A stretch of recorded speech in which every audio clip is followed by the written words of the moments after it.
আসসালামু আলাইকুম, কেমন আছেন সবাই? আজকে অনেক দিন পরে আবার আসলাম নতুন একটা ভিডিও নিয়ে। এই ধুন্দুল গাছগুলো আমি অনেক দিন আগে লাগিয়েছিলাম, প্রায় ১ মাস হবে। তো বিশাল বড় বড় ২টা ধুন্দুল ধরেছে, একদম অর্গানিক, কোনো সার নাই, কোনো কিছু নাই, একদম অর্গানিকভাবে ধুন্দুল হয়েছে। বরবটিও লাগিয়েছিলাম, ওইটা খুব একটা হয়নি, ২-৩টা হয়েছে। আর এই যে দেখেন, সিম গাছ লাগিয়েছি। সিম গাছগুলো এখনও বাড়েনি, তবে ধুন্দুলের প্রচুর ফুল আসছে, ধুন্দুলও ধরেছে। বরবটি ধরেছিল ২-৩টা, ওইটা কেটে ফেলেছি, ছিঁড়ে নুডলসে দিয়ে খেয়েছিলাম। ধুন্দুলটা চিন্তা করছি কি দিয়ে রান্না করব, কিন্তু আজকে এটা কাটতে হবে, না হয় বেশি দেরি করে কাটলে শক্ত হয়ে যাবে। যত কচি খাওয়া যায় ততই মজা ধুন্দুল।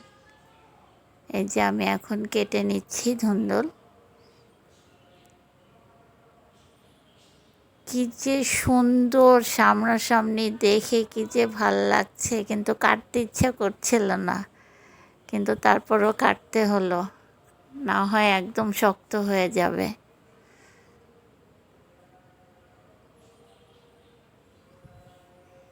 এই যে নিয়ে আসলাম, দেখেন ফুল এখনো পড়েনি। এখন আমি ভালো করে কেটে নিলাম, আর চিন্তা করছি কি দিয়ে রান্না করব। অনেকে চিংড়ি মাছ দিয়ে করে, যে কোনো মাছ দিয়ে ধুন্দুল করা যায়, কিন্তু আমার খুব ডিম দিয়ে খেতে ইচ্ছে করছে, তাই আজকে আমি ডিম দিয়ে ধুন্দুলটা ভুনা করব। এই যে এমনিতে তো আমার ডিম একদম ভালো লাগে না, তবে ধুন্দুল দিয়ে ডিম করেছি, মানে কি যে টেস্ট হয়েছে বলার মতো না। এভাবে করে খেয়ে দেখবেন। চিংড়ি মাছ দিয়ে তো সবাই খায়, ডিম দিয়ে মাঝে মধ্যে খেয়ে দেখবেন, খুব টেস্ট লাগবে। আজকের ভিডিওটা যদি ভালো লেগে থাকে অবশ্যই লাইক, শেয়ার, কমেন্ট করবেন। আল্লাহ হাফেজ।